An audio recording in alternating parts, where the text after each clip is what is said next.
Good evening. I'm Era, and this is Orbis Network. Every election produces a winner.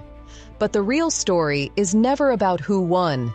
It is about why the previous government lost. The corruption, the misgovernance, the broken promises, the moments when power forgot who it was answerable to. Orbis Verdict Files is our forensic post-poll series. No politics, no bias, just data, patterns, and accountability. Let's explore what is in 15 years, 207 seats, one verdict. West Bengal has delivered the most decisive political judgment in its post-independence history. The Trinamool Congress, which won 215 seats in 2021, was reduced to 80. The BJP, which won 77 in 2021, swept to 207. Chief Minister Mamata Banerjee lost her own constituency of Bhabanipur to Suvendu Adhikari, the man she once trusted, who knew exactly where every body was buried. This was not a swing, this was a demolition. And Orbis asks the question every Bengali deserves answered, not who won, but why did 15 years of TMC rule end this way? The answer is not in the results. It is in what happened between 2011 and 2026. Let us start with the numbers. The teacher recruitment scam, 26,000 fake appointments in Bengal schools, jobs sold for cash, unqualified candidates replacing qualified ones. An entire generation of Bengal's youth, robbed of their futures by a system that treated government employment as a commodity. The Narada sting operation, TMC ministers and parliamentarians caught on camera accepting cash in exchange for favors. The coal and cattle smuggling networks, operating across Bengal's districts with political protection so complete that enforcement agencies needed central orders to act.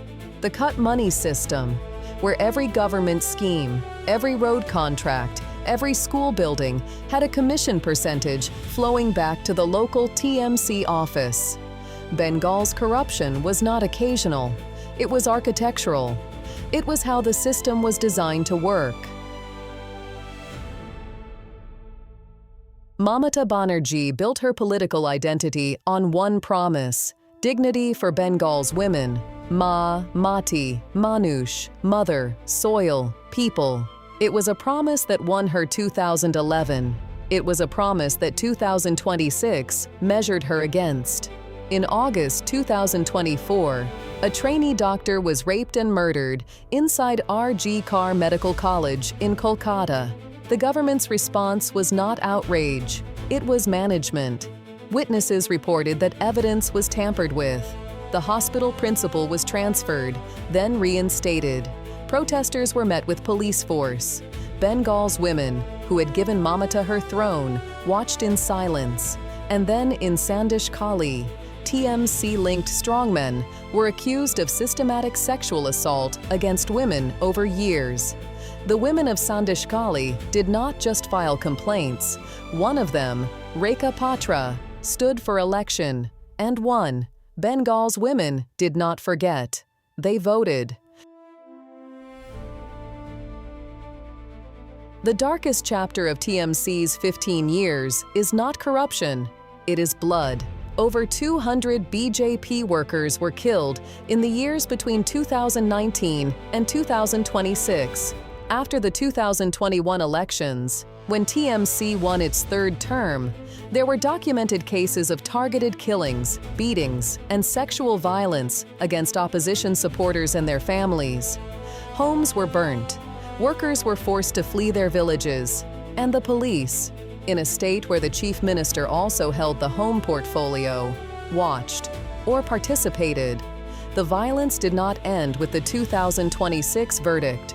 On May 6th, 2 days after results, Chandranath Rath, a senior BJP leader's personal assistant and former Air Force veteran, was shot dead by motorcycle-borne assailants in broad daylight. Professional, planned, political.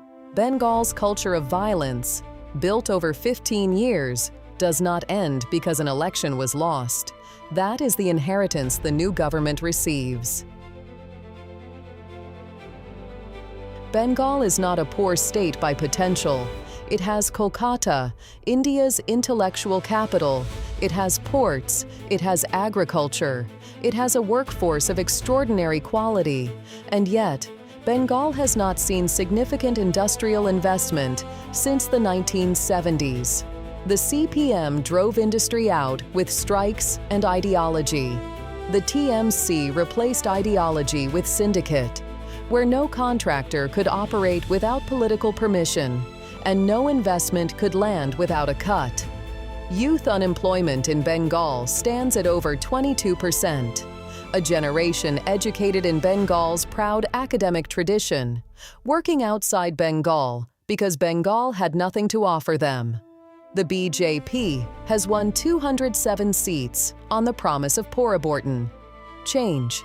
Orbis identifies 5 non-negotiables: justice for RG Kar and Sandeshkhali, full and transparent, end to political violence, zero tolerance, no exceptions, industrial investment that creates real jobs, police and administrative reform that ends partisanship, and border security that addresses what 15 years of appeasement allowed to fester.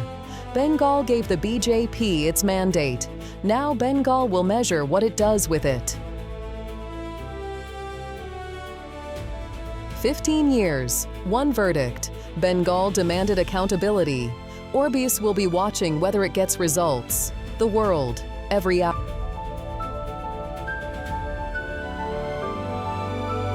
Every government that falls for a reason. The data is always there. The patterns are always visible. Orbis reads them, so you don't have to. I'm Era. This has been Orbis Verdict Files. Subscribe, because the next verdict is already being written. Orbis Network. The world, every hour.